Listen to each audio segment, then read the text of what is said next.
मध्य प्रदेश के सतना में एक शख्स ने खुदकुशी की और कानपुर में हुए दोहरे हत्याकांड का राज खुल गया। जी हां, इस हत्यारे ने खुदकुशी करने से पहले अपने जीवन का आखिरी खत लिखा और इस खत में उसने कानपुर में डबल मर्डर करने की बात कबूली। पूरा मामला ऐसे समझें। सतना के सिमरिया चौराहे के होटल सिद्धांत में एक शख्स ने फांसी लगाकर जान दे दी। पुलिस ने इस शख्स की पहचान कानपुर के रहने वाले 30 बरस के आकाश विश्वकर्मा के रूप में की। सतना पुलिस को आकाश की जेब से एक सुसाइड नोट भी मिला। सुसाइड नोट के मुताबिक कानपुर में दो लोग जो भाई बहन थे, वे आकाश को ब्लैकमेल करते थे। सुसाइड नोट में यह भी लिखा है कि उसने उन दोनों भाई बहनों की हत्या कर दी थी और अब इस बात को लेकर वह खुदकुशी कर रहा है। पुलिस पूछताछ में पता चला कि आकाश 9 अगस्त को होटल सिद्धांत में रुकने के लिए आया था और रूम नंबर 27 में वह रुका था। होटल के कर्मचारियों ने नोट किया कि कमरे में जाने के बाद अगले दिन तक आकाश बाहर नहीं निकला। तब होटल के कर्मचारियों ने दरवाजा खुलवाने की कोशिश की।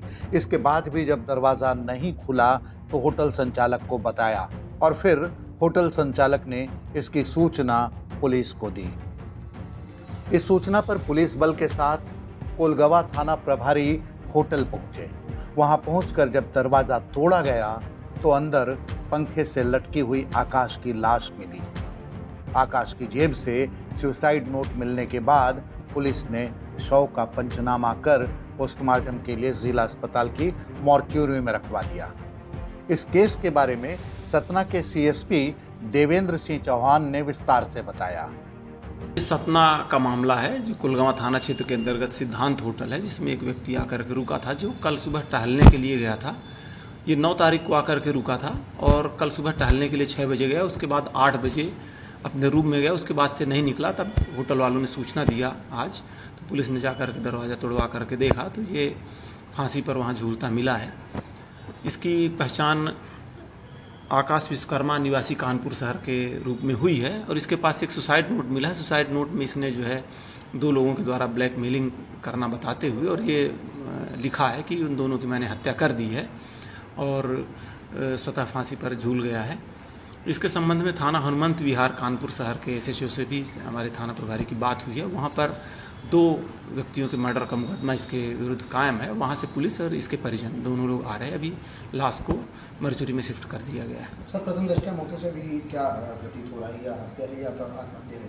ये चूंकि दरवाजा बंद था, प्रथम दृष्टया मौके की जांच से जो आत्महत्या का मामला पाया गया है। चूंकि इसके ऊपर मर्डर का मामला भी कानपुर में पंजीबद्ध है। बता दें कि शनिवार यानी 9 अगस्त को कानपुर के योगेंद्र विहार के एक बंद कमरे से किन्नर काजल और देवा की लाश मिली थी। लाश से बदबू आ रही थी, यानी यह हत्या कुछ रोज पहले की गई थी। किन्नर काजल की मां के संदेह के आधार पर इस केस में आलोक उर्फ गोलू, आकाश और हेमराज उर्फ अजय को आरोपी बनाया गया था। बताया जाता है कि अलग अलग समय में इन तीनों के संबंध किन्नर काजल से रहे थे। लव ट्रायंगल के एंगल से भी कानपुर पुलिस इस मामले की जांच कर रही थी कि सतना में आकाश की खुदकुशी ने सब कुछ साफ कर दिया।